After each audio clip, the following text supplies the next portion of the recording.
আধুনিক প্রযুক্তির যুদ্ধে যেখানে আমেরিকা ও পশ্চিমারা সবসময় নিজেদের অপরাজেয় মনে করত, সেখানে আজ এক বড় উলটপালট ঘটে গেছে। মধ্যপ্রাচ্যের আকাশে এখন আর কেবল মার্কিন ফাইটার জেটের গর্জন শোনা যাচ্ছে না, বরং যুদ্ধের ময়দানে এক নতুন ত্রাস হিসেবে আবির্ভূত হয়েছে ইরানের সুইসাইড ড্রোন।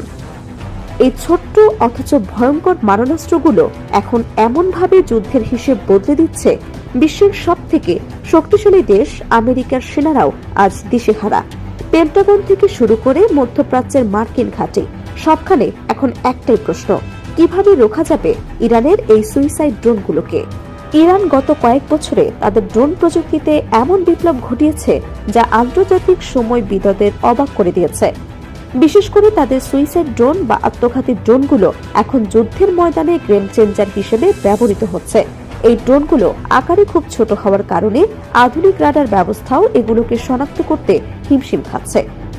যখন ড্রোনের ঝাঁক একসাথে আকাশপথে ধেয়ে আসে, তখন মার্কিন নৌবাহিনীর আধুনিক প্যাট্রিয়ট মিসাইল ডিফেন্স সিস্টেমগুলো সেগুলো রুখতে গিয়ে দিশেহারা হয়ে পড়ে।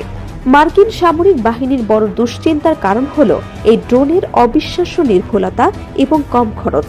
একটি ড্রোন তৈরি করতে ইরান যে অর্থ ব্যয় করে তা একটি মার্কিন ইন্টারসেপ্টর মিসাইলের তুলনায় অত্যন্ত নগণ্য। ফলে ইরান যখন শত শত ড্রোন পাঠাচ্ছে, তখন আমেরিকা সেগুলোকে ধ্বংস করতে কোটি কোটি ডলারের মিসাইল খরচ করতে গিয়ে অর্থনৈতিক ও কৌশলগত চাপে পড়ছে। পেন্টাগন স্বীকার করেছে যে ইরানের সুইসাইড ড্রোনের এই অপ্রতিসম বা এন্টিমিস্টিক যুদ্ধ কৌশল মার্কিন আধিপত্যের জন্য বড় হুমকি।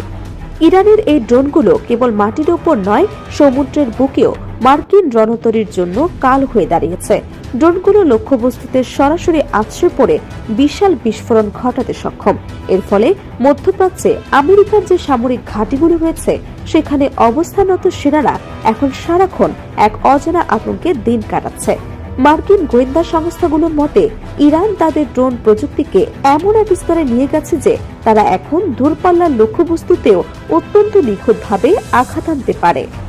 আমেরিকা তাদের এয়ার ডিফেন্স সিস্টেম নিয়ে গর্ব করলেও ইরানের ড্রোনগুলো সেই গর্ব ধূলিসাৎ করে দিচ্ছে। অনেক ক্ষেত্রে দেখা যাচ্ছে ড্রোনগুলো রাডারের নিচ দিয়ে উড়ে গিয়ে সরাসরি কমান্ড সেন্টারে আঘাত হানছে। এতে করে মার্কিন সামরিক পরিকল্পনা এবং অপারেশনগুলো বারবার বাধাগ্রস্ত হচ্ছে। যুদ্ধের ময়দানে ড্রোনের এই সাফল্য ইরানকে কূটনৈতিক এবং সামরিক উভয় ক্ষেত্রেই এক শক্তিশালী অবস্থানে নিয়ে গেছে। ইরানের সুইসাইড ড্রোন কেবল একটি অস্ত্র নয়, বরং এটি মার্কিন শক্তির প্রতি এক বড় চ্যালেঞ্জ। যুদ্ধের চিরাচরিত নিয়ম বদলে গিয়ে ইরান আজ প্রমাণ করেছে যে কেবল বড় বড় যুদ্ধ বিমান নয়, ছোট্ট ড্রোন দিয়েও বড় বড় শক্তিকে দিশেহারা করা সম্ভব। মার্কিন বাহিনী কি পারবে ইরানের এই ড্রোন প্রযুক্তির কোনো কার্যকর সমাধান খুঁজে বের করতে, নাকি মধ্যপ্রাচ্যের যুদ্ধের হিসেব চিরতরে বদলে যাবে ইরানের এই আত্মঘাতী ড্রোনের মাধ্যমে?